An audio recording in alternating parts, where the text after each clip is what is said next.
Call this meeting to order of the Greater Boca Raton Beach and Parks District. Today is the Tuesday, April the 4th. It's 5:15 p.m. Mayor, would you please call the roll?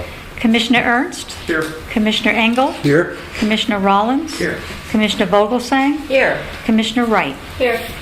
Commissioners, any changes to the agenda? Are we deleting one item? No, I don't think so. Are we, Art? Well, let's talk about it when we get to it. Yeah. Okay. All right. So obviously I know she's saying Okay. that. I talked to Art, we're going to keep it on there. So. Okay. Any changes to the agenda? Hearing none. This is an opportunity under public request for members of the public to come forward and address the commission with issues of concern to you, and the floor is now open. Please don't rush to the podium. I'll go first then. Name and address for the record, Mr. Duquette. Okay. Robert Duquette, 535 Northwest 3rd Terrace, 33487. I'm here to, of course, talk about the Ocean Breeze issue. And as we said at the last meeting, is that it's very important that hopefully this opportunity doesn't become a fleeting opportunity if, in fact, something changes. And I can tell you that, I don't know how many of you watched or attended the last city council meeting, but at the end of the meeting there was extensive conversations, quite heated, as a matter of fact, between GL Homes and Lennar Homes about the sale of the current municipal golf course out west. I can tell you that I'm not alone in the concerns that if, in fact, Lennar is not selected and there's no contract signed by the district to buy the property, there's nothing that requires them or to actually go through and sell the property. Mr. Koski's indicated that there's no plans to have any hard money at risk if you sign a contract. And if you can sign a contract without having any money at risk, to make sure that you have that opportunity locked up for 6 months, 9 months, whatever the period of time might be, I think that you'd have several thousand people, residents of the district, that would be very pleased that we're making headway. At that meeting, they also talked about the next workshop meeting with the district. It's going to be May 4th. And so, May 8th now. Okay, I thought it was May 4th. So May 8th, May 8th, 4:30. Yes, a moving target. So who knows? But I think waiting that long to get approval of financing, and again, the district has the ad valorem taxing ability to be able to fund any type of projects. I don't think that the city really has much risk. If you could get lenders, I'd be the first to loan the district some money, but I know that you can't do that without going through the proper channels. But again, I think that it's important, especially if you haven't seen the heated discussion that went on the Western Golf Course. I encourage you to look at the city council meeting. The very end of it went on for about 20 minutes of one attorney calling another attorney a liar, basically, and it was yeah, maybe that's not oxymoron, I don't know, but at any rate, it was a very heated conversation, and there were a lot of people I know within our community who were concerned that it looked like that at that time Lennar may not be the winning bidder. If there was a vote taken that night, they probably would not have been the winning bidder based upon the commentary from the people that were sitting on city council at that time. So again, if you're able to have a contract without having any money at risk, I don't see how that would hurt the district as far as trying to lock that up and then work out the details, whether it be with the hotel. I mean, the hotel and that whole issue could be phase 2 of the project as far as the residents, I think, are concerned. But thank you for your consideration. Thank you, Mr. Kate. We'll have an update on that under our regular agenda items, so stand by. Thank you.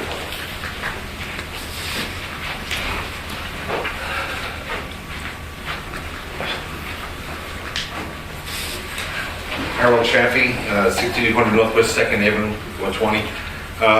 Robert is right. You need to get a contract signed. The tension between the two groups are very, very severe. The second thing is I also found out that GL Homes basically is negotiating with there's a nursery there that's an adjoining piece of property, and he is aggressively trying to purchase that piece of property. If he joins those two pieces of property together, he'll have access to Lions Road. He won't have a problem coming out onto Glades.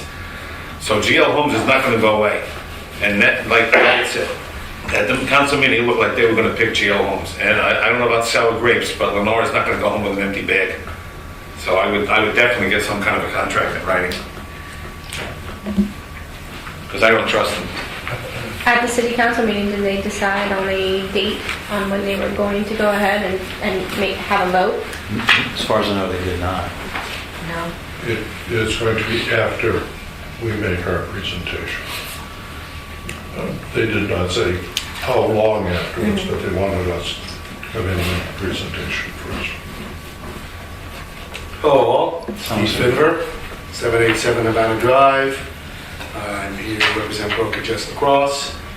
Just wanted to say I'm happy to see that things are moving forward. Still, they're progressing forward. I see that's a good sign up on the board. And hopefully we can make a decision tonight on who we're going to appoint as the engineer and get them to expedite their choice of who they're going to use for the best quality turf they can put down at Patrice.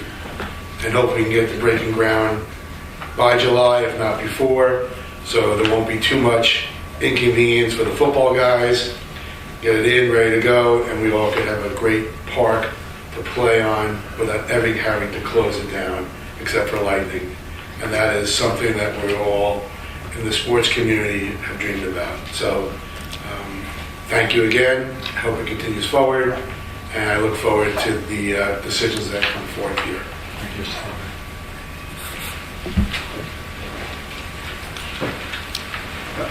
Jim Miller, 480 East Boca Raton Road. Just one quick comment on what's going on with turtles. And March is, of course, the beginning of turtle season. As many of you know, we in the past have always done a big one-day event. This year, we decided that was after last year, which was a huge success in some ways in terms of people, but a big project, almost 6,000 people. The staff and working with all of us decided that that was not the right thing to do this year. So we, in fact, had a whole month of sea turtle awareness. And we had a fantastic program with the kids that the staff put together. I was able to take part as a volunteer, and it was a really impressive thing that happened and the number of people that participated. So it's a great start to this turtle season. We've had a few nests already, and hopefully it'll be a good year. When's the 10K? Sunday. It's this Sunday. 10K is Sunday. Thank you. Okay. Yeah, the Friends of Gumbo Limbo has a 10K and a 1 mile walk on Sunday morning. So if you want to join us at Spanish River or have friends join us, we would love to see you. What time? I think the starting time is 7:30. 7:30. 7:15? Thank you. A volunteer there at 6:05. If you want to help us volunteer, you can do that too. Yeah. Thank you. Thank you, Jim. Anyone else? Jim, thanks for bringing Leanne with you, or Leanne, thanks for bringing Jim with you. Is that Greg Stevens next to you? Welcome, Greg. Anyone else? Hearing none, I'll close this portion of the meeting. Public requests are now closed. Commissioners, in your packet are the minutes of our previous board meeting held March the 20th. Move to approve. Second. Been moved and seconded. Discussion, corrections, additions, changes. Hearing none, all those in favor say aye. Aye. Opposed, like sign, passed unanimously. And thank you. The first order of business is the Ocean Breeze acquisition update. Mr. Konski, if you would try to answer Mr. Cade's question. Yes. Well, first, let me say, as I did this morning for those that were in attendance at the Federation meeting, the change of dates from April 24th to May 8th was not in any way politically motivated. Keep that in mind. I received a phone call from the city manager last week who indicated that there was some difficulty with having his group available on the original date of April 24, and asked me if I could move it to the 17th of April. which is only 2 weeks away. We are still in the process of getting our financial analysis done with the information that has been given to us, as well as other material that we will be providing to everyone during the public presentation to City Council. I looked at my schedule and I said to Leaf, my next date is the 22nd of May, and I then quickly looked back and realized, because I have to be in Boston and New York, and I realized that I was available on the 8th, which was a Monday. And within 30 seconds of telling Leaf it was May 22nd, I called him back and said, I can do it on May 8th. Are your people together? And he said, absolutely. So that was the date that was selected. And if you're looking for somebody to blame, it's me, because I simply would not be ready on the 17th of April to make the type of presentation that's necessary. We have to assure, or I do, this body, that they are going to act prudently in the acquisition and the expenditure of funds to acquire, and that the operation of the facility is going to provide a positive result, or at least a break even. We have been provided appropriate information from the Greg Noman Group. Mr. Timberlake has provided some information. I have obtained some information myself. I'm going to put aside for a moment the issue of the purchase price. The purchase price is the purchase price. We will look at the purchase price justification from an operational point of view, not a comparable sale or a replacement cost kind of approach, but rather we'll look from an income approach to justify the $24 million. Lennar is on board. I have a contract on my desk, but with the change in the presentation date, that results in changes for other items, such as various due diligence and the dates upon which we anticipate receiving money from the city in the event the city approves our project. So I wanted to make sure that the contract has those dates in place if we're going to go and put down $2.4 million in a deposit. And I want to be absolutely assured, if this contract doesn't close, that that $2.4 million is coming back to us.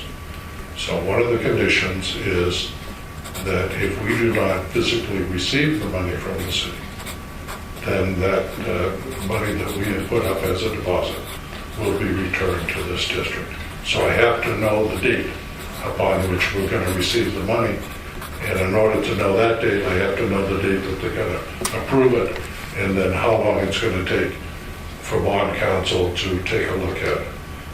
There was one other wrinkle that we're trying to resolve right now, and that is an issue as to whether or not there will be any private activities taking place on the property. Because if there are private activities and we go out for a bond issue, the bonds may not qualify as being tax exempt. They may be taxable, which would make a difference in the ability to sell, what it's going to cost you in the way of debt service for that borrowing. So we're trying to get all of those things out of the way. I feel comfortable we will be ready by the 8th of May to make a very persuasive presentation based upon the preliminary information. And I would anticipate, most likely within the next 2 weeks, possibly at the next meeting, to have a contract to have fully vetted and reviewed by these commissioners possibly ready to sign at that particular point with Lennar. I spoke to Lennar today, I spoke to Lennar yesterday, Sunday, to confirm they are still on board, and irrespective of whether they are the successful bidder for the Boca Municipal Course, they are still the seller to us of the Ocean Breeze property.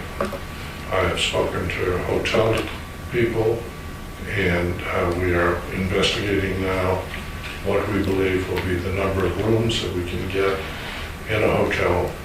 It seems that most hotel people do not want to enter into a venture unless there is a minimum of 110 to 120 rooms in a hotel. So we have to make sure that we are looking at a piece of property that will accommodate that we have enough parking for the number of rounds of golf that we're projecting.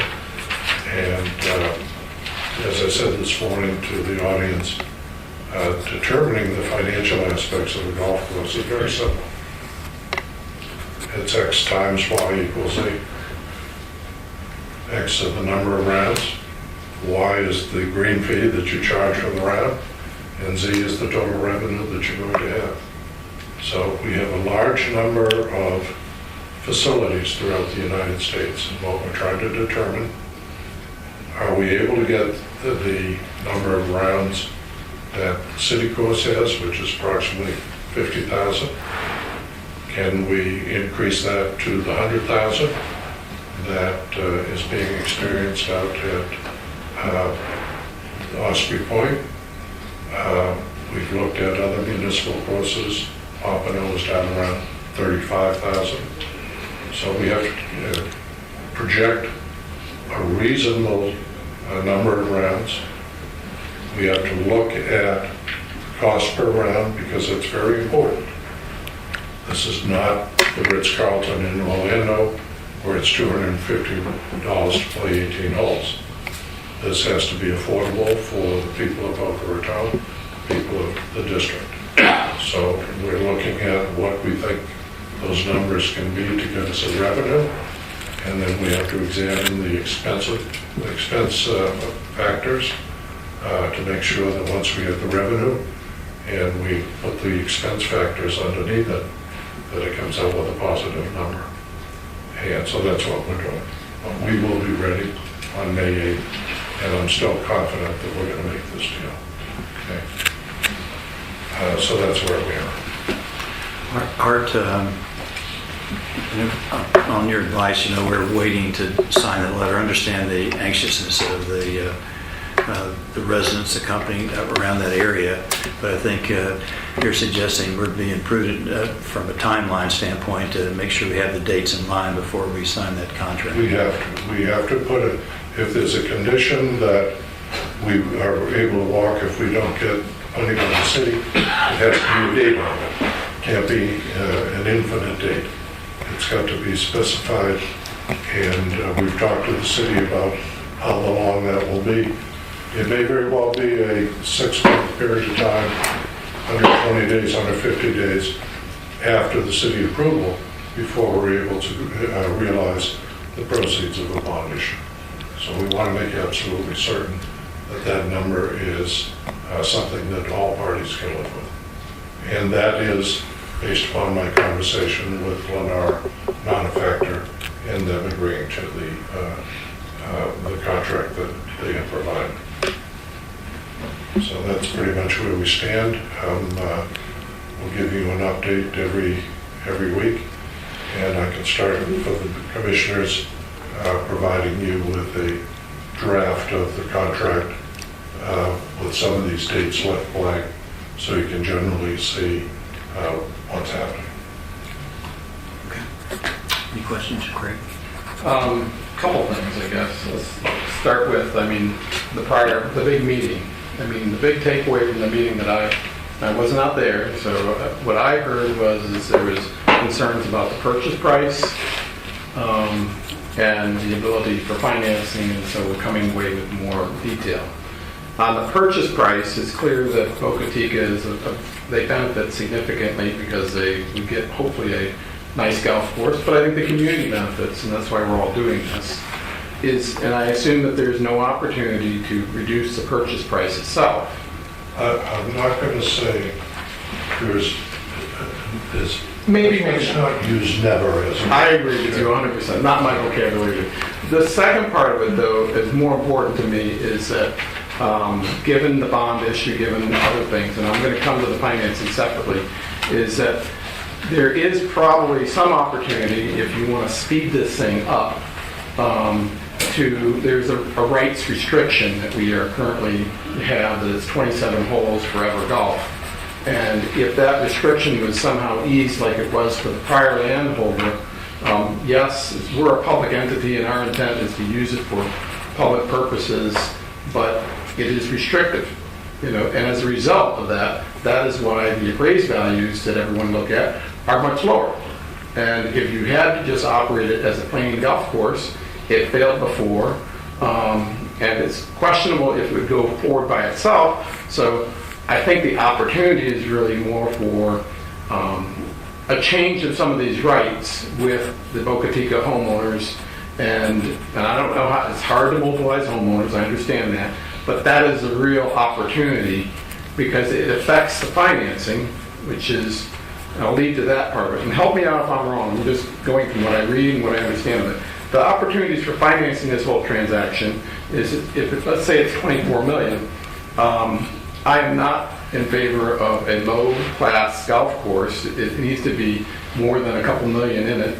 It should be a championship course, so we're really going to spend money on it. But to do that right, I have no idea what that number might be, but I don't think it's 6 million. I think it's a real big number. 9 to 12. So let's be generous and call it 15 million. Round up and call it 24 to 25, so you got 40 million into it.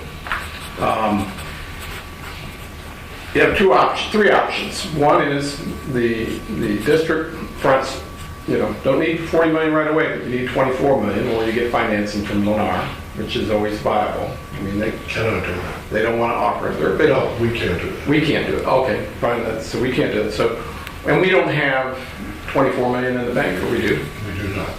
So we do not. So we can't do it. The city has said that it's going to be a bond issue. Yes. That's the preferred route. That is the result. Okay, a bond issue comes with this public-private issue. If it was a full public-born thing, it wouldn't be an issue. It's a typical bond issue for the city, and you pay it back.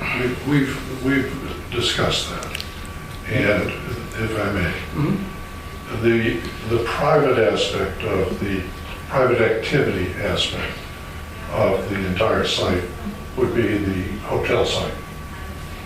If the district, if that were a problem with the bond underwriters or bond counsel, we certainly could acquire the hotel site for cash at some agreed upon price. Okay, so you could split it up. So now, everything that we're borrowing from the city for 24 million is for a public purpose.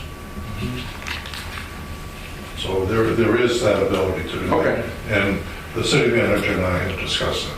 Okay, so that's a viable option. Or the third option on financing, the city does not have a bond issue. The city's got lots of money. They should have 20 to 40 million in their bank account somewhere. And they wouldn't have this issue. There were two options presented to the city, whether it would come from general reserves or would come from a bond issue. They evaluated both, and they said it's going to be a bond issue. Okay. For the full amount of the purchase price plus the redid. They have offered to also include money for improvement of the facility. Okay. So could we speed up this process at all if we had some waiver on the rights of, the 27 acres, so it's a little less. 18 for sure we want is golf. The other 9. Well, it's certainly,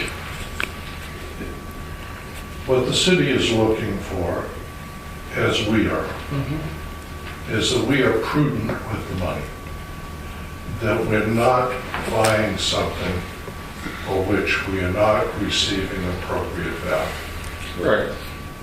It is extremely difficult on property being acquired by a government that will be used in perpetuity for a public purpose to justify what a purchase price of property may be. We have bought this piece of property for a park for over 15 million, but it was approved for 900 units at the time. We bought the tennis center. That was an ongoing operation, and again was approved for a large number of units. Ocean Spring we bought, which again was approved for 160 units. So each of those acquisitions were supported by basic appraisal that would indicate that the money that the city was lending was adequately secure. In this particular case, we're not going to be able to provide an appraisal that would indicate that these properties are worth X dollars. But, as I just said, there are three methods of appraisals. Comparable sales, which is what GL Homes and everybody is arguing now, which is what all of the appraisers look at primarily. Replacement cost, which isn't a particular relevant type of appraisal for this, or an income approach. Now, if we can show that this property will produce an income based upon what we believe it will, then you capitalize that net income and come up with a value. And if it is not 24 million and it comes out to 18 million, the city has said all they want is a little bit of cover to make sure that we're all acting prudently. Right. Okay. And that's what really we're trying to do. So, and that makes a lot of sense, okay, but to give you that other option, is it at all possible, rather than wait to the end of this and find out that we don't have that, because you can push the numbers or question them, is it at all possible between now and May 8th to focus on the comparable sale to increase the value?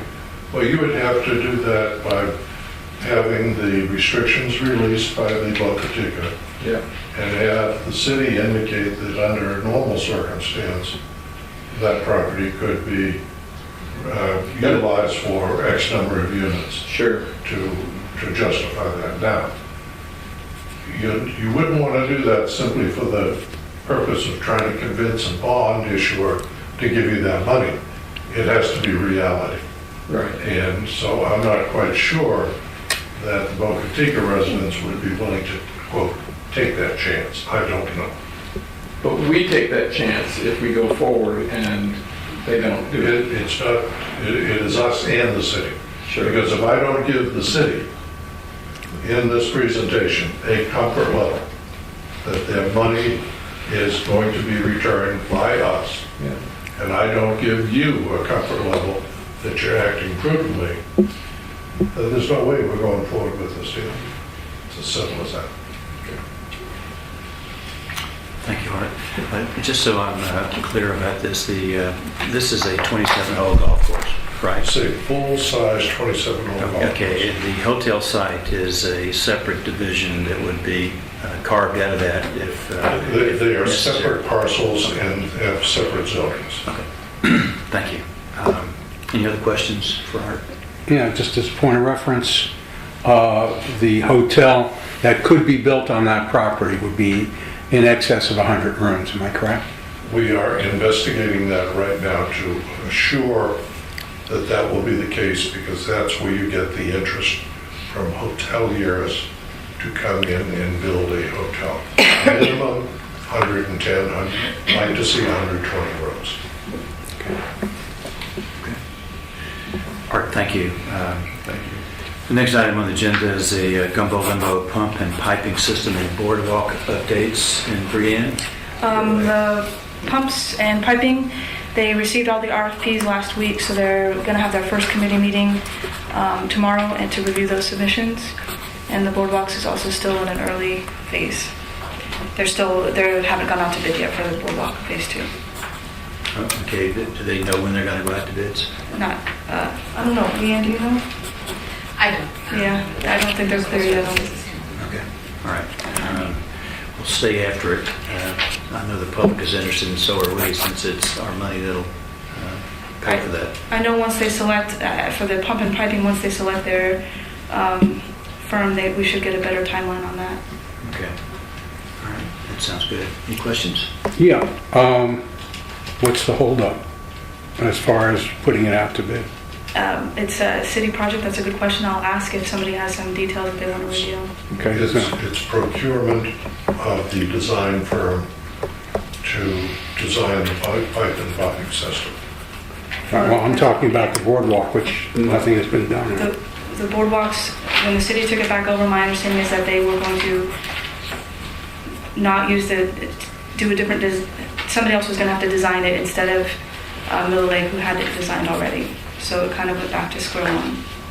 Okay, and we don't know who the design consultant is going to be yet? ATM was working on the designs. Mhm. They were the engineer that Miller Lake used for phase 1, so they're familiar with the project. Okay. I'd like to be, and I'm sure the rest of us would like to be apprised on a regular basis as Okay. to what's happening with it. Yeah, it'd be nice to know the timeline once that occurs, and so that we can anticipate, whatever demands there may be on our funds, also Brianna. So, Okay.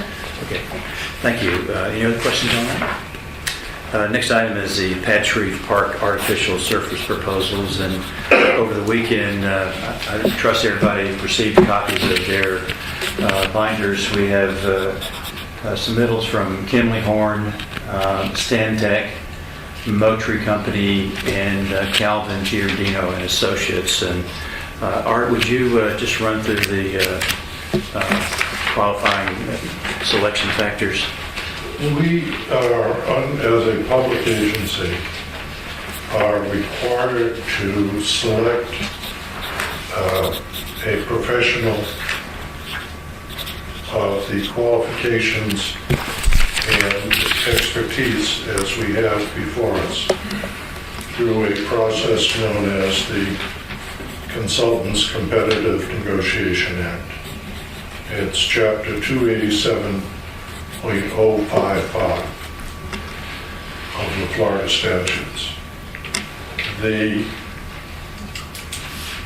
mechanism by which you provide your input and the mechanism by which you make such a selection is done on 7 factors, none of which include cost. The legislature in the next term of the state has a bill before it where cost would be a consideration. However, it's being vehemently objected to by the Florida Engineering Society. I have provided to each of you in your package a page which summarizes the selection factors to be utilized in making your choice for the person that you wish to design the project that we're talking about. And that is the 3 artificial surfaces on the rectangular fields at Patch Reef Park. So let me just tell you, you have the factors in front of you. You can tell by reading these factors that they are very subjective.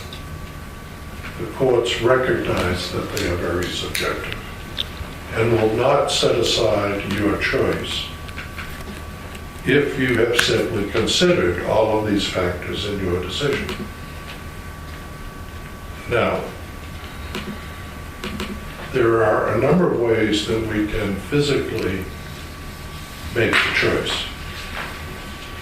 You have 4 very thorough written proposals before you that should contain enough information for you to consider each one of these factors from the written document.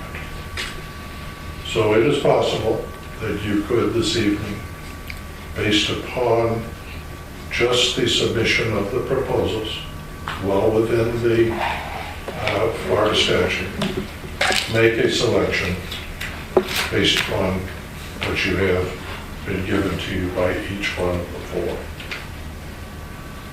In the past, where there have been a large number of submitters, proposers, we have shortlisted. We had 15. We would say, okay, let's cut it down to the top 3 or top 4 or top 5. And then you could make your selection from the written proposals of those top 5. Here, you only have 4. So there's no need to consider, quote, shortlisting. However, there is a mechanism that you may want to go further if you feel uncomfortable that the information contained within the written documents still leaves some questions in your mind, and you would like to have those questions answered. And that would be to allow each of these proposers to make a oral presentation to you, probably in a 10-minute duration with 5 minutes of questions and answers. So either a half an hour or an hour at a meeting so that you could clarify any issues that you have before you. So the choice is yours, and if you went with the latter of a presentation, you could at that meeting then select the top proposer, or you could then wait for another meeting and discuss it. This one is fairly simple. It is possible to select based upon these written submissions. And keep in mind the words of the last factor.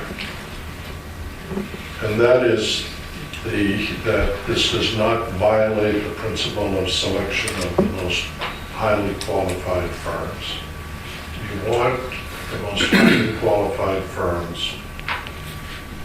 to be selected based upon its ability of its personnel, whether they are a minority business enterprise, what their past performance may have been in your projects or any other projects, the willingness to meet the time constraints that we would have upon this, where they are located. For example, somebody from Chicago may not be the right person to select for this project, and their current workload, recent workload, as to whether they're going to have the time to devote it. All of these you should consider in your own mind. One is no more important than the other, as long as you've considered them all and making your selection as to who you think would do a good job or the best job for the district. So in the past, we've used this chart that Brianne has put up on the board. And under that scenario, we would give a ranking of number 1 to your top firm, number 2, number 3, number 4, and then you'd add them all up, and whoever's got the lowest amount would be the selection and so forth. You may want, however, to determine whether you even need to go through that ranking process and just go around the table and have somebody say, this is my top choice, because you may be able to eliminate the use of the grid in Brianne's artwork if you're all on the same page with the same person. So that may be your best alternative. With that being said, Commissioners, has everyone read through all the packets, made your notes, I assume, and feel confident to discuss the process? Having been through the packets myself and being familiar with four of the four architects, I'm very comfortable to give you my number one selection and see if we can reach a consensus first round, if that's satisfactory to everybody. Great. I want to go back, Bob, to in the minutes as well as the last meeting. You indicated that this is a policy-making board. That's how you felt this board was evolved. It should be. Can you define that for me? Are we talking about this particular thing, Craig? Yeah, because it has a direct impact on it. Because the prior meeting, I asked if Mickey could participate in the selection, and I was told no. No, he cannot. He cannot. So I am a little more than uncomfortable with starting a selection process on architects, and this whole project will cost in the neighborhood of, I don't know, $3 to $4 million. And my question comes back to you is, there's specifics here in each of these, and Do you have questions about the specific proposals, Craig, or no? I do. I can go through the specific proposals. Okay. I can start with the top up. Let me just ask this question, Commissioners. What is your pleasure? How would you like to proceed on this? And we can have this discussion simultaneously. Is there an opinion on the process? And we'll get to the policy issue. I'll have Mr. Koski answer that question for you, Craig, in more detail. All right? No, I want to come back to just fundamental basics here. Art, would you address that question for Mr. Ernst, please? I think the term policy is probably not applicable here. This is an exercise of your authority as an elected official, because the city does things in a different way. The city has selection committees that they appoint that operate under government in the sunshine to do thorough analysis of some of these projects.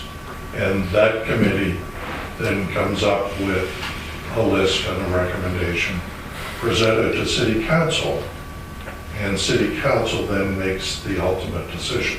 They don't set the policy, because that isn't the task.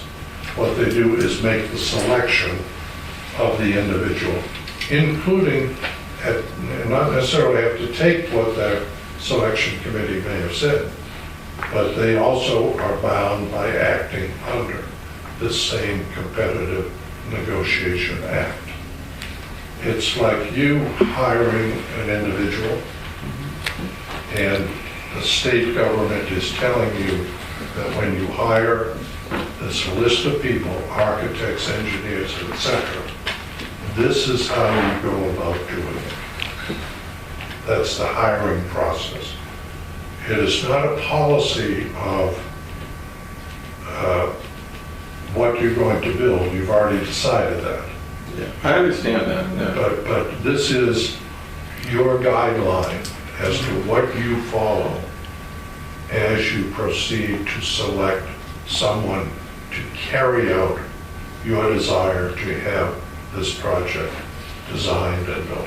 And I appreciate that, but I'm coming into something where you're going to award someone $3 million or more. No. This is simply to design it. Simply to design it. And so they're going to outsource that to someone else? No, they're going to design the plans. They're going to help with the specifications. And then once those are done, we're going to put it out for public bid. How much are we spending with this group of people? I just told you, the state of Florida says you can't ask them that. They'd like, next year maybe that's going to happen, that you can ask what their fee is. But generally speaking, there is an ability to talk generally about compensation, but you leave what you do is rank the firms.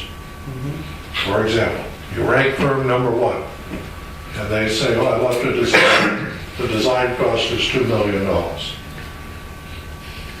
That isn't acceptable, they're out. You go to firm number 2. You negotiate the cost of the design with the design professional. It was attempted years ago, and I know because I helped write this bill when I was working up in Gainesville for an engineer, and it was an attempt to prohibit cities, towns, government agencies to simply giving the job to anybody that they wanted to do, their uncle's firm all the time. Agreed. Yeah. And they felt that it was unprofessional to have the professionals bid against one another. So you're only selecting the person that's going to prepare the plans, prepare the specifications, so that we can then both together bid the job and award the job to the lowest bidder. Okay. So from my perspective, what I'm used to doing on things is looking at an overall plan and bifurcating it into different pieces and looking at it. Right. You know, and so on any kind of bid, particularly whether it's a small part, regardless of this amount, and it may be a small amount, my immediate reaction is to make sure I don't have and no one else has any kind of conflict of interest. Correct. So, you know, I'm happy to say that I don't have any conflict of interest. I don't know any of these vendors. I don't have any family members working at them. And I think that's something we should all state affirmatively whether we're selecting it. And I think that is a function of each of the selection, that you are not in a conflict of interest position where you or a family member would benefit from your vote here today to select a firm. Or staff of anyone involved with this district in the decision, including yourself. Including myself. Correct. So basic concept is that we're going to, you know, pick from here without a price tag. We got then negotiate the And price. it is pure architectural, even though some of these vendors, as you go through them, already have defined what their experience is with artificial turf. And that's what we wanted, because without them telling you that they had that experience, you're not able to analyze this. If all they do is know how to build restaurants. I agree. Yeah. Okay. Are you satisfied, Craig? I hope you catch on to this pretty soon, because I'm getting tired of all this diatribe on the side. If you need these questions answered, a good time to do that is with Mr. Koski before the meeting, because that's what I do. And does anybody have any conflict of interest with any of these proposers? No. No. Okay. I don't clean any of their teeth. Okay. All right. I'll volunteer to go first. Aaron, I guess. jump in there. This is my first time doing this, so Well, it's listen, very exciting. I'm excited that you're excited. So after reviewing, I kind of reviewed them all first. I eliminated Motre right away. I felt like they had not enough experience.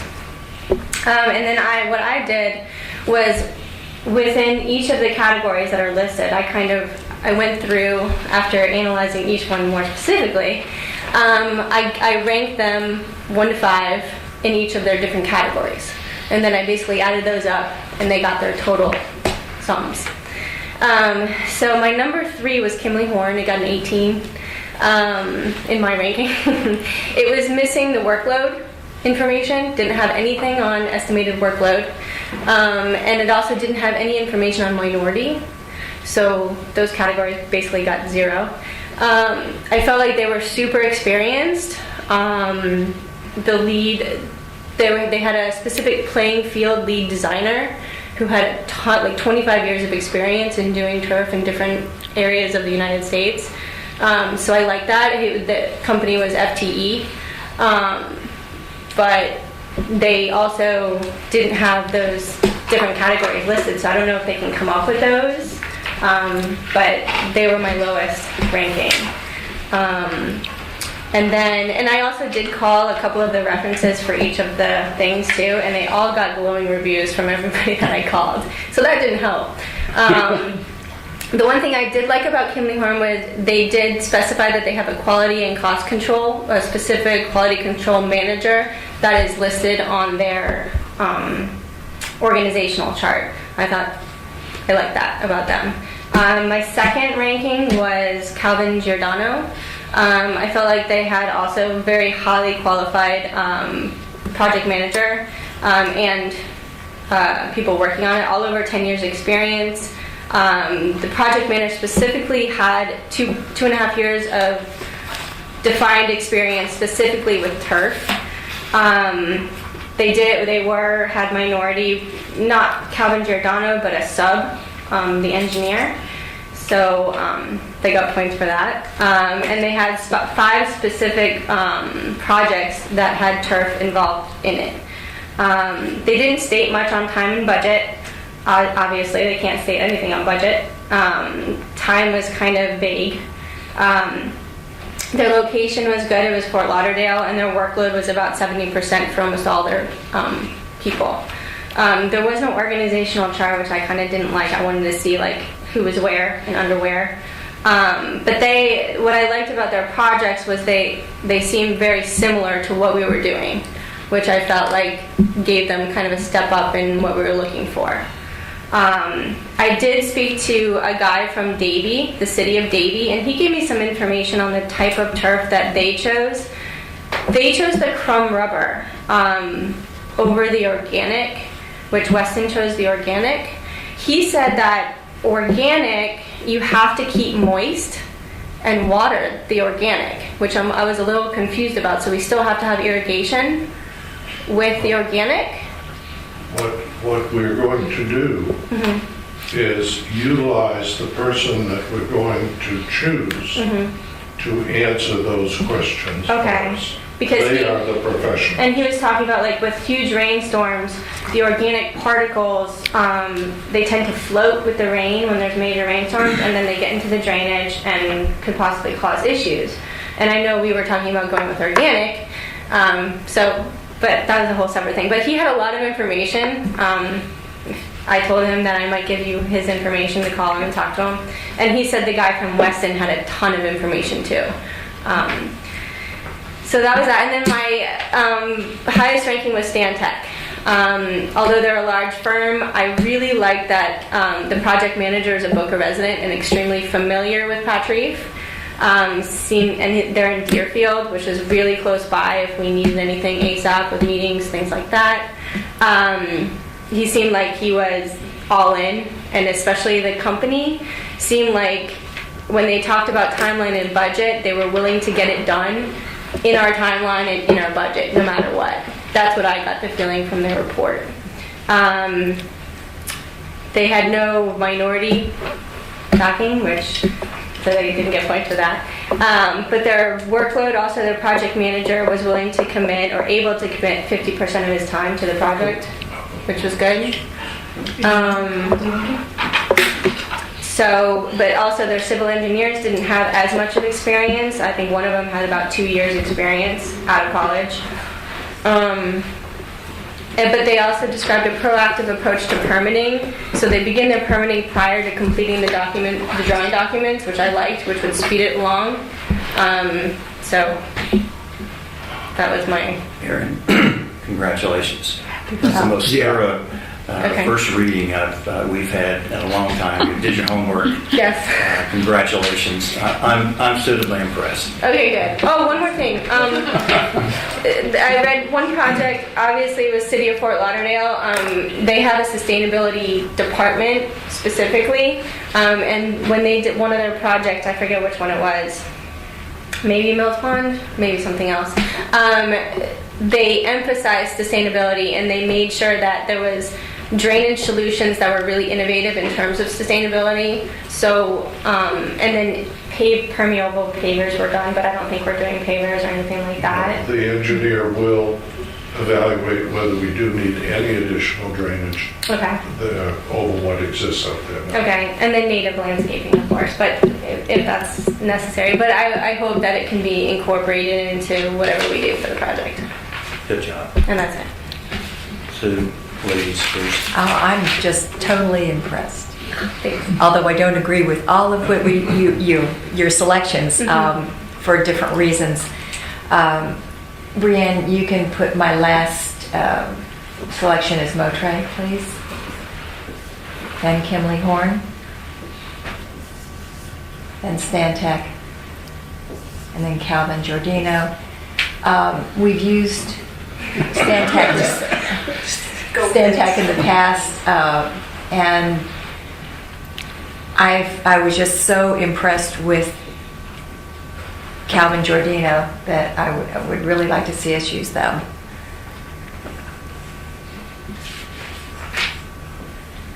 Just like golf, you get the lowest score? That's exactly right. Okay. That's correct. Okay. Steve?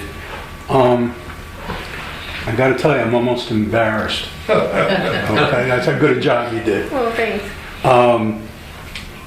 But great minds think alike. My selection is just about the same. It is the same as Aaron's.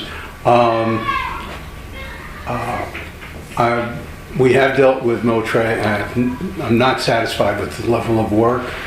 Stantec is your number one? Stantec is my number one, and Giordano is my number two. And that was tough because Giordano, their track record is very impressive. But Stantec has familiarity with patch reef, which for me put them over the top. So they can hit the ground running. And I would like to see this move along very, very quickly. So that was my reason for staying. You know, before we go further, I'm glad we have 5 people on this commission. Commissioner Ernst? Go ahead. No, it's the pleasure of the chairman to go last. To go last? Well, I also did my homework, but I defer this discussion. I just don't think that the details of these fields are really involved someone with a lot of maintenance background, and that's why I value the city staff who were involved in it. I think they somehow should be looped into this process on the selection. But when I went through the whole thing, I get it, that we're going to patch reef. It's going to be a, primarily for lacrosse, football, and rugby, a artificial field. And so focus more on that. If you ask a soccer player, they're not really interested in the artificial field, but it might be used. So I went through each of the proposals and I looked at them. I felt that similar to Aaron and others, Motre, and I do not know Motre or any of the prior experience, that their overall proposal was fairly weak. It didn't provide a lot of the details that there was in the other ones, so I ranked them fourth. Duration of the project, all the calendar days involved, they didn't have the listing of scope in the project was missing.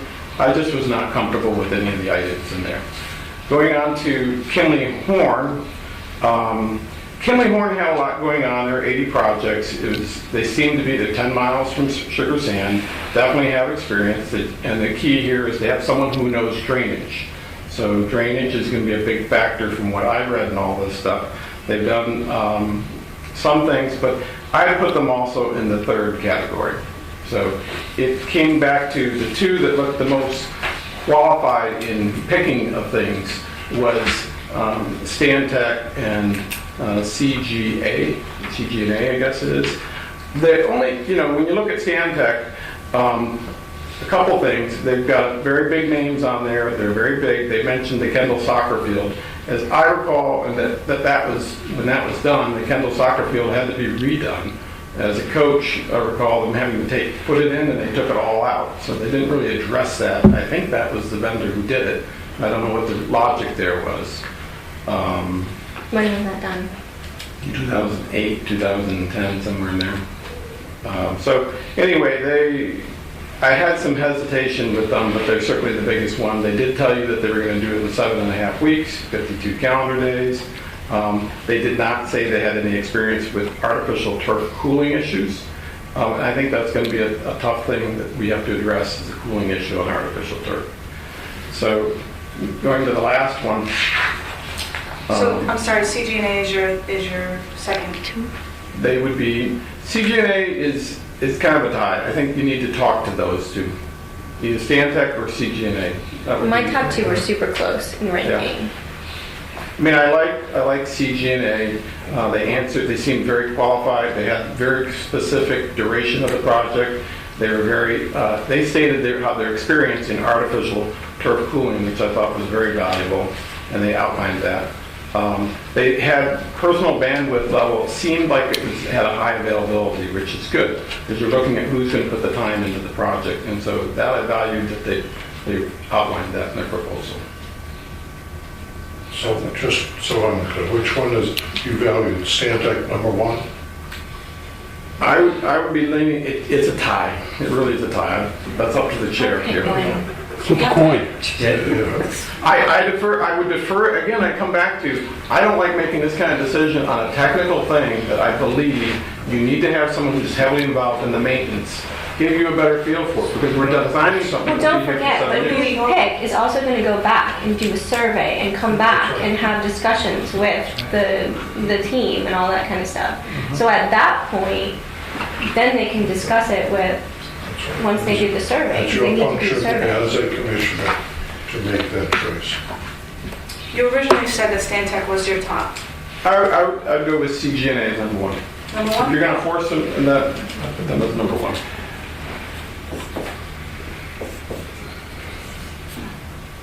By the way, the guy that I talked to at Davy, Jeff Coleman, he said that they picked the chrome rubber and they also have an additive that's being added to their field for the cooling They're using a purpose. cork. Well, once we pick somebody, that person is going to come in here. And then you're going to be able to ask him whatever you want. And hopefully, they're going to be capable of giving us the appropriate answers. Okay. Is that right? And I want to The person is what, right? My math. 7 and 8. 7, 8, I didn't bother. 12 and 16. 16, yeah. Okay, I'll put it in. So based upon the collective choices of the commission, 15. Well, it was 15. Yeah. This is actually my phone. Yeah. Yeah.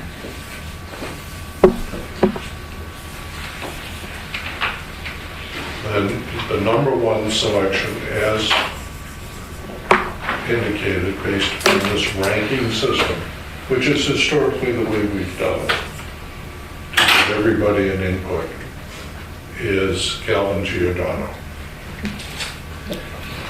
So, Craig, that particular, you would need a motion to direct staff to begin negotiations with Calvin Giordano for a contract with including a fee, and we would come back to you with that information. If it was satisfactory to you, we would proceed. If not, we would go to firm number 2. And if that wasn't good, we'd go to 3 and to 4. So moved. Second. Moved by Commissioner Engel, seconded by Mr. Vogelsang. Discussion. I'd just like to mention that my number 1 selection, it was I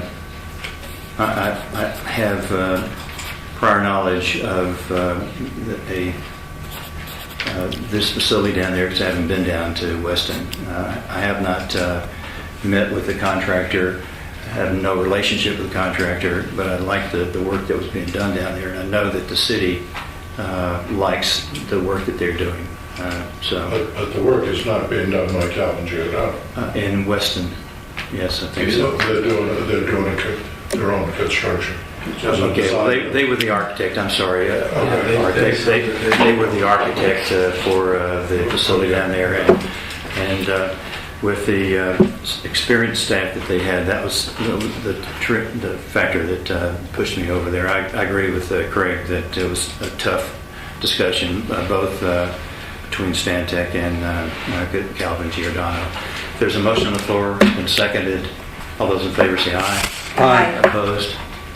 I'm going to oppose it because I'm not I'm not agreeing with the process of how this is done. Awarding a contract, and maybe it's a lack of understanding, but I believe that someone from the city who's heavily involved with the maintenance should be participating in this decision. Can I make a comment? Sure. But maybe- And with all due respect, Craig, if you felt like you needed some input from a member of the city, a phone call to Mickey and telling him what your concerns were and asking him for his input, I've done it, okay? And there are times I've done it in similar situations. That's what I would suggest going forward. If you have an issue, rather than, for him to participate in our decision-making is somewhat out of order. For you to get advice from him is an excellent idea, because like you said, he's a wellspring of knowledge, okay? But that's something that you can do offline. You know, if you have questions, call him up. I know he's had no problem meeting with me, spending time on the phone with me, and I'm positive he would do the same for you. I know it would. It has and does. And I did the same thing. I spoke to Mickey about this process. I'll let the record reflect it was a 4-1 vote, Maddie. And we'll move on. Mr. Kosky, you have your direction. I have my direction. Okay. Item number 4 is succession planning. I think the commission is aware that we were in discussions with a potential prospect for this position, and those discussions have concluded with the decision not to move forward. And at this point, Ari, I'll turn this back over to you to start the discussion. Well, as the chairman has said, we have had prior discussions with an individual who had expressed an interest in the position of executive director, and that individual has since withdrawn requests to be considered for the position. So at the current time, we still need to consider this issue. The question is, do you want to talk about it tonight? Get our feet on the ground, because I think there was an expectation from all of us that we may have found somebody. Do we want to talk about a public search for an executive director? Or do you want to simply continue to look privately for people that may fit the bill? There are pros and cons. I think we should come up with our job description for the position, and also what we're offering that person specifically, so we can review it and see exactly what it is, and so that it's comparable to what the city is offering. Well, right? Is that what we were trying to get to? We Or can- other executive director positions in the same... I think we are best trying to use what is comparable to a special district in size similar to our own, Okay. rather than trying to match what the city of Boca Raton provides, because the city of Boca Raton, as a result of the size of their workforce, has a much easier ability to provide health insurance, Right. can provide accumulation of time for vacation, accumulation of time for sick time, flex time, whatever else they offer, either through union or non-union or administrative type positions. So, well, I guess what I'm saying, it's very difficult for us to keep pace Right, but other executive director positions in the same... in the same type of a district. I think it would be great to have that all laid out so we can see it, and I'll agree to what we're offering so we can get the best possible person in the spot, and then go from there and possibly put it out. We are a member of the Association of Special Districts. they do have information that is available. I will call Fred Crawford and see if he can provide us with some financial information as to what executive directors are being paid for their compensation. Mark, could you put together that packet as Aaron suggested so that we could evaluate it and come to the concurrence on what we want to do, what we will We have offer? a job description, and we have not necessarily put together a compensation package at this particular point because that was a subject of negotiation.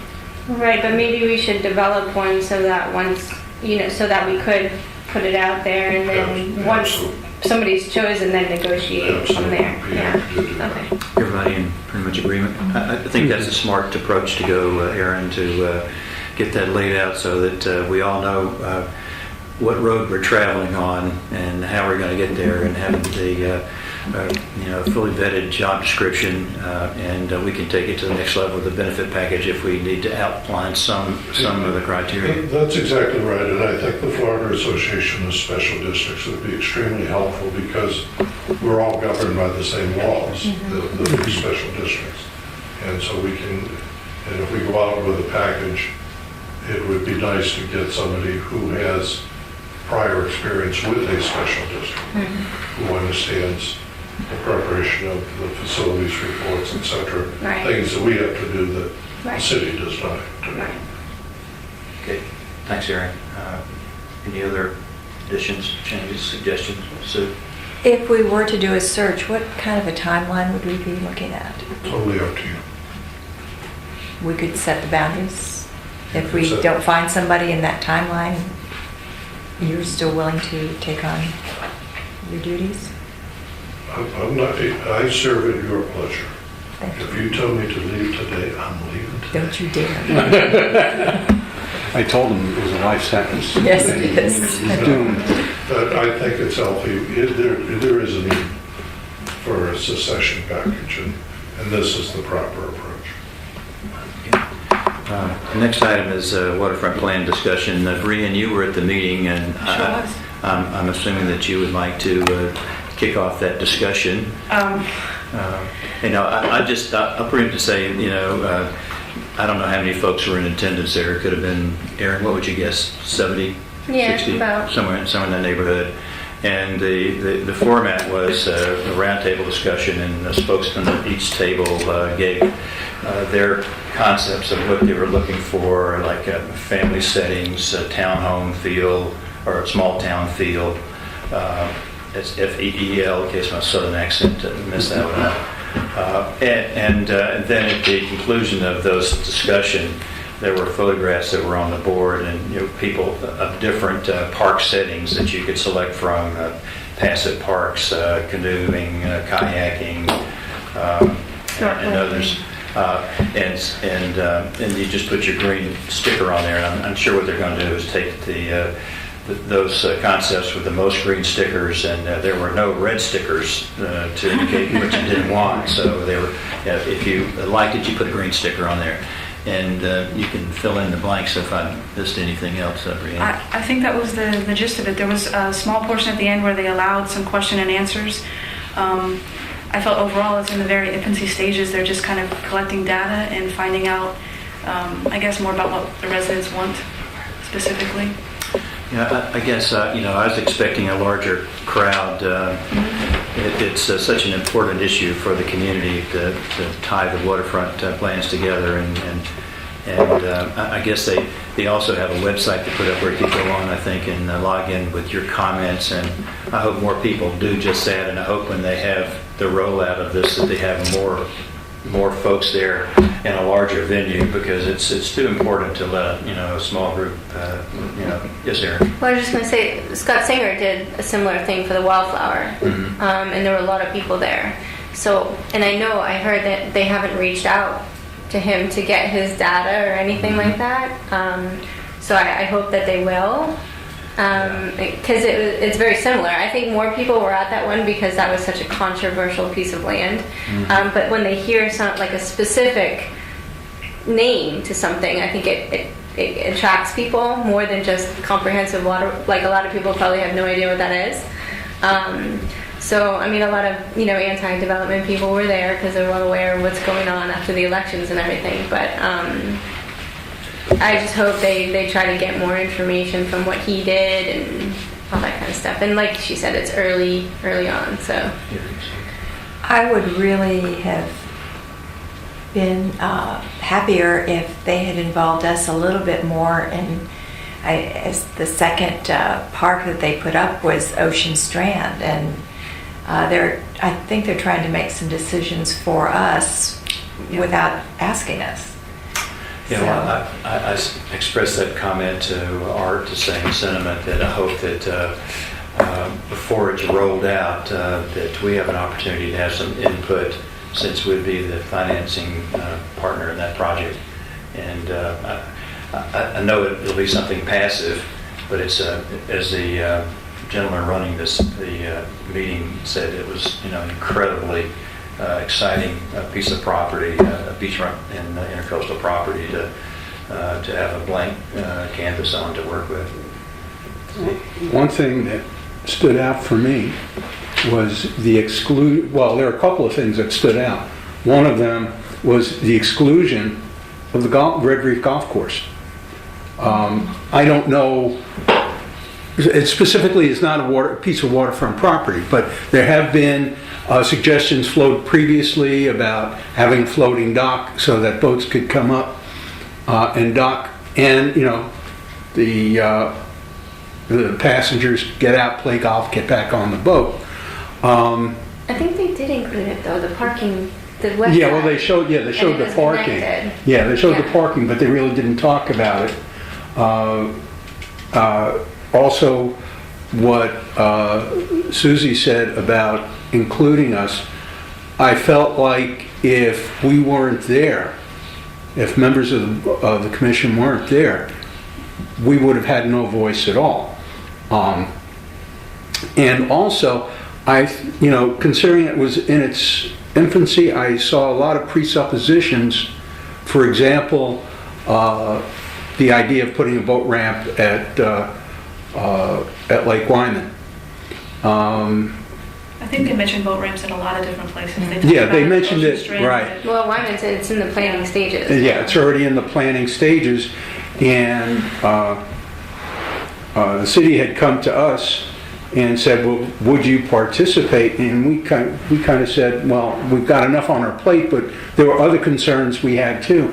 And so it was kind of like, again, a fait accompli. Even though Lake Wyman isn't our property, it's like the city has an idea and they're going to go forward with it, and they're not taking into consideration other factors. I mean, the first thing that pops into my mind with Lake Wyman is a boat trailer coming around the 20th Street intersection and then coming in the 24th Street entrance or the other entrance and backing up traffic,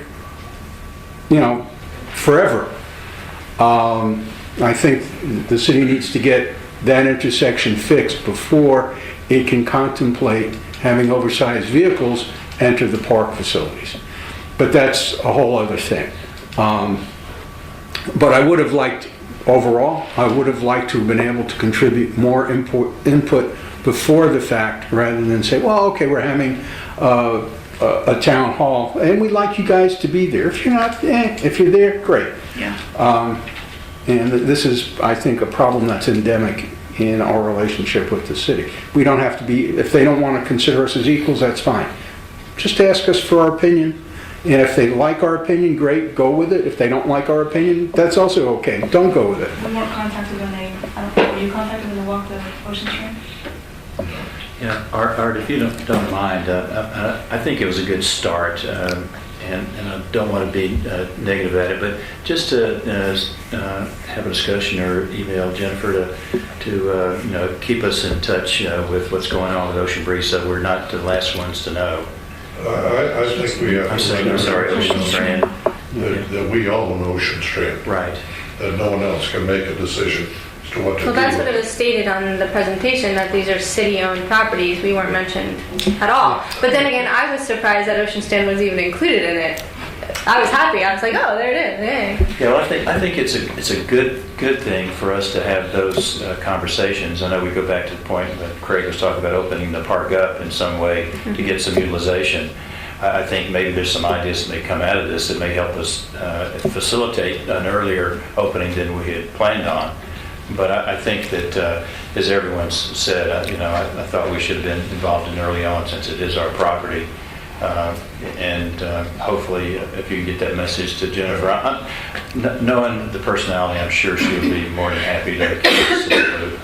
And I think it would be helpful if, at a time, that there is a one-on-one between the waterfront planner and this board, for that planner to come here and talk to us specifically. Do we have to request that from the city? Or do we just go to the planner and request it? No, or? I'll coordinate it through the city. Yeah. The other interesting thing that was mentioned was a number of small pocket parks that are on the water, which that's a pretty impressive list. They're small, passive, picnicking areas, but some of them had accessibility where you could launch a kayak if you wanted. I thought that would be a unique tie-in to the waterfront plan. So, anything else, Brianne? Aaron, you were there. Steve, so cover it. Approval of invoices. You all have received a revised sheet from Maddie. Mr. Chairman and fellow commissioners, I present to you in the form of a motion the revised invoices totaling $1,444,488.18. The bulk of this revision is to the city of Boca Raton for $999,572.37. Second. Discussion. Art, we're paying February and early April in our maintenance. That's pretty good compared to where we had been, wasn't it? In the past, we have had many times when we pay in October right now, but the city should have no complaints. We received the bill last week, Patty. Yes. I reviewed it in detail yesterday and today. They are still under budget for all of the parks. If you look at year-to-date budget versus year-to-date expenses, the expenses are lower on each park. So hopefully we will enjoy, after 42% is now complete, after another 58% of the year is completed, another savings similar to last year. Is the new jet payment there for $49,000, is that the last and final payment? Well, no, we still have a, as you can see from the payment, a final payment with retainage still is out there. And I have a prospective change order that I did not bring before you today because I'm not satisfied with it. Can you, at the next meeting, tell us what the total spend was with new jet? We can tell you that right now. The total spent on the project to date is, total completed and stored to date is $2,642,713.81. Including the two payments on here? That would be including the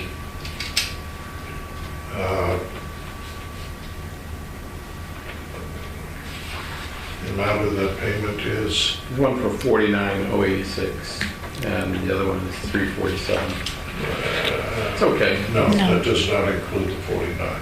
Okay. So we're looking at roughly $2,700,000, including the 49, Plus another 90, plus another 90, so $2,800,000 roughly. yes. And we budgeted, Well, we went into it knowing it was going to be $1 million 8. For the first phase, yeah. That's where we are. Okay. There's a motion, been seconded. All those in favor say aye. Aye. Opposed, like sign. Passed unanimously. Mr. Koski, under reports and discussion. Mr. Fisher and I met last week with representatives of Moore and Associates to go through the swim and racket club status. We are ready to submit the demolition plans to the city for approval for demolishing the building. We have a couple of electrical issues that we need to resolve first, and we're hoping to work with the city in completing that work before we begin the demolition. After demolition, we will put the overall new plans out for bid. I'm still working on the specifications with Mr. Mooma, trying to finish those up. He asked for some assistance from me to help him put together the technicals. One hat, take off the other. You need two heads to wear two hats. So we should have that ready to go out for bid sometime next week. I'm getting rave reviews from the opening of the playground. There's a couple of issues that have come up and some comments that came across today to number one, that potentially putting a gate on the entranceway. I think it may be helpful. I think it's something we ought to consider. I don't think it was an oversight necessarily in the design, but I think as we see the usage of the park, corralling all of those little ones is probably a good idea. It was just a chain before. Yeah, and secondly, there have been some concerns about possibly putting up some shade, and what I'm suggesting we look at some shade structures around the seating areas for the adults. Some of those around benches and That's what some people come to me, moms specifically, that the top area has plenty of shade, but the other areas are in dire need of shade. And if we could stay away from those shade structures, like the one that the one in the park, Spanish River, they don't provide much shade. I mean, over the particular structure, when the sun is just right, it provides a little bit of shade, but otherwise, yeah, we'll look into whether there should be umbrella shade or some other kind of low level. Yeah, lower would be great. Yeah. That was the one issue that people came to me about, really. So I think we'll look at that and possibly get a couple of prices for doing some of that work. You might want to consider some of our larger areas because, I mean, the old playground was all pine needles. I mean, when you go out there, and I was out there this weekend, the rubberized mat in the very open areas is very hot. So it's just different. Yeah. And we need a piece of equipment probably to keep that facility clean, a different type of equipment, maybe a larger vacuum type of equipment to help out, so we're going to look into that. Maybe a water feature or something of added sprinkler that may be outside of the park that could that could do something, and just like they have with the cabanas in Las Vegas, you know. But something to keep the temperature down on the surface. Yeah, just be careful on how water reacts to that surface. We don't want something that's going to be slippery, with those little feet running around out there. Yeah, I think all the hopefully the people who are using the artificial turf will heed that warning too as well. Yeah, I'm sure they will. The park rangers are saying that the parking lots are just overflowing. That's true, just overflowing. So it's, Big fan of the water fountains, by the way, where you can refill your bottle. They have those in San Francisco, and if we could get those in every single park, that would be awesome. What are they, Aaron? Where you can refill your bottle. Just open, okay. And so it's not where you're refilling where you drink out of. It's a specific area where you can refill your bottle. And they're just wonderful. it's reuse water, by the way. Oh, you're dead. On the water fountain? Yeah, there's a drain. Is there a way we're keeping count of the census? Are you going out there? No, I'm not. I think the city they do 2 counts a day, where one of the exploring staff goes out and counts, and then they average from that. We're getting a lot of users that come in from out of the area as well. So not only for counting, we should also maybe question locale of these individual users. I don't think it's enough to limit the use of the facility. It's there for the public as a whole, but just something to keep in mind. Art, you recall there was a time due to popularity that we were getting school buses coming up from... That no longer happens. Okay. Park rangers make sure that if buses come in with camps, that they are turned around. Okay. Yeah, it was just getting so congested that the residents, couldn't enjoy the park. So, okay. Anything else, Art? No, that's all, sir. Okay. Commissioners, start with you, Ms. Bolzane. I have a question for Mr. Koski. Where is the interlocal agreement at this point? It is probably being transmitted from Mr. Weeka to the city attorney. I received an email Friday, is that the date on it? I furnished it to Commissioner Rollins. It should be on my website, on my email. I'll make sure each of the commissioner gets it. He was transmitting it last week to the city attorney's office for review with still a list of outstanding items that needed to be resolved. Okay. And I was over at Gumbo Limbo. I've been over a couple of times. There's a real parking issue. They're parked like down the swale. I mean, is that a problem with safety and our liability? I don't think it's a problem with our liability. I think it's something that consistently has happened because there's no other way to go. I mean, we've looked at, having people park across in Red Reef Park and walking across the street, but it's probably easier to park on the swale and walk up the sidewalk. It's just it's a function of the popularity of the facility and the terrible lack of where we could put parking. I'm sure we don't want to turn Ocean Strand into a parking lot. Well, it's pretty far away anyway. Well, it's true, but right now sometimes people are parking that far away, walking down to Gumbo Limbo. And even on heavy days, I noticed over the weekend, one day, it was last weekend, one of the parks was full of parking facility. So it's a problem. We are getting to be too popular with the parks that we have constructed. And we only want to make them better. Yeah, exactly. That's right.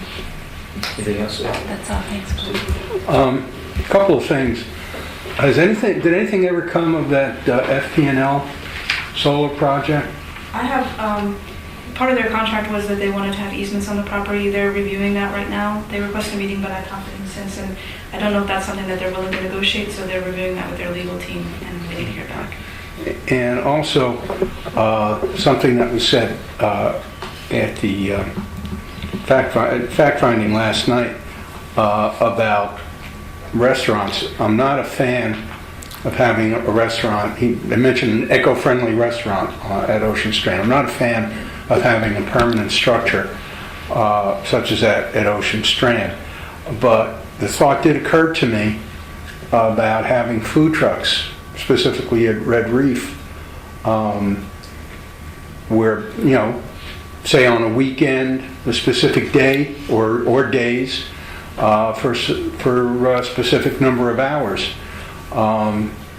There is an issue of liability, but we don't have to worry about a building, we don't have to worry about maintenance, and we can collect or rent from the owners of the food trucks. So I thought maybe that's something we might want to look into. Well, you're the chairman. Well, I have mixed emotions. We had food trucks here, Steve. I thought were very good having that service. I thought the food quality, except for the hot dogs. Hot dogs are great, but I don't know. Is that something we have any prerogatives of doing over there, or is that a city? I think that's more of a city function with their enterprise with beach umbrellas and beach chairs and so forth. Yeah, because it's under their auspices, and I'm not a fan of food trucks just from a liability standpoint, Steve. Those self-contained propane tanks have been known to explode, and the last thing I want to do is have something like that happen in our park. True. But I mean, you don't hear about it very often, but when you do, it's pretty catastrophic. So, but we'll let the city decide on that what they want to do. Anything else, Steve? No, that's it. All right, your turn, Eric. My only comment was the shade issue, and so, no, Great. that's it. All right, thanks. Great. The city's long-range planning is coming up in May, and I think it would be beneficial for Mr. Kosky or you to attend that, because that's where they outline that. I've attended it for the last 6 years, and just a portion of it, and that is where the city sets out their directives, and I think it would be really great if we, as a district, could partner with them so that you're either at the table or we're in sync with their long-range planning, because we are a big part of it. I had planned to attend, Craig, and not sit at the table, but be a participant if called on. I don't know what your schedule is, Art, and I don't know the date of the meeting, but should I be available, that's not planned to sit in. The only couple of questions are on the lighting here at the park. Are we... We're working, Granger is with a state contract. Granger provided the lights for the first phase that we had here. They are going to provide, under their umbrella, they do the lighting plan, so we're starting from scratch. We're not going to use the phase 2 plan that we had before. So they're working on phase 2 to finish the front and all the sidewalk lighting as well. So hopefully within the next 4 to 6 weeks we should have that second phase of lighting ready to go. Okay. I mentioned, Art, about Spanish River Park, and that the parking lot on the west side of the park, close to the lake, needs more illumination. It's if you're there in the evening, and that's a main road into the park where and I'm concerned that if we don't like that, take a look at getting that better lit, that we may have some problems there with a pedestrian incident. I know that Mickey was reviewing, because there were plans previously when phase 2 was done up, so Mickey was reviewing it with municipal services, so I'll find out where we're at. I mean, they may just come to us to ask us to pay for that, so I'll find out where they're at. Okay, I would appreciate that. That's all I have. Sorry, one thing I forgot to mention, I'm big on shade. The track that goes around the lake there, is there any way to get some shade over there? The city owns the lake and the pathway around the lake. So I should go to the city Well, I meeting. can make a phone call because they're It is so hot. I mean, that is such a fantastic place to run and walk and bike and everything. And it's a good 2 miles from start to finish all the way around both sides. But it's scorching. Oh, but we need some shade. Just some nice big canopy trees or something. Yeah. To your point too, Aaron, I think a lot of our parks at Spanish River, there's picnic tables over there, just off Spanish River Road, in the middle of nowhere, that no shade. Yeah. And then and the pathway down the middle, there's no shade. It just limits the use so much when there's no well, shade. it makes it very uncomfortable and Greg is taking notes back there. Yeah. I mean, Spanish River Park at the beach is fantastic because there's so much shade all the way around. So, just Right. comment, Right. shade. I agree with you. There's an item on here for future agenda items. If there's any item that you wish to carry forward from the meeting so we don't forget about it that hasn't been discussed, we could put that down for future agenda items and be carried forward to our next our list of future agenda items so we get to it. Anything in particular? Hearing none. Harold, did you have a question? Yeah, I had a question. I had go back to the topic of Ocean Breeze and the parcel where the hotel is. I had the same question you had. If you look at the map from the city, they have that section zoned separately. If you look at the map from the county, it's not. It went back after 2013. I guess with MCZ had also rezoned that section. And we also had to ask the person who's in charge of the zoning for the city. It all went back to the regular zoning. It's not specially zoned. Okay. That one parcel. Thank you. They never updated the map. I would investigate a little bit more. Yeah, I talked to George Brown about that, and he feels confident that it is zone usable for a hotel. Well, if you look at the map, the county map, it doesn't say that. I understand that. And so does the city map. The city gave me his files, and I read through the files, and I think those files would be controlled, and they still indicate it to be usable as a hotel. Okay, well, I'm very concerned about a 130-something unit hotel. I don't think the citizens and people in the area would really go for that. Well, you're going to have to make a choice, Harold, because some of these things don't make sense financially without some of these things. So the residents are going to have to understand that in order to make this project financially feasible, that there has to be some give and take along the way. That's why there should be a discussion. We'll certainly make sure that we explore that possibility, Art. Okay. And in our next update, let's have an opinion on that. Commissioners, Move to adjourn? then seconded? Second. Second is right. Yeah. All those in favor say aye. Aye. Aye. Adjourn.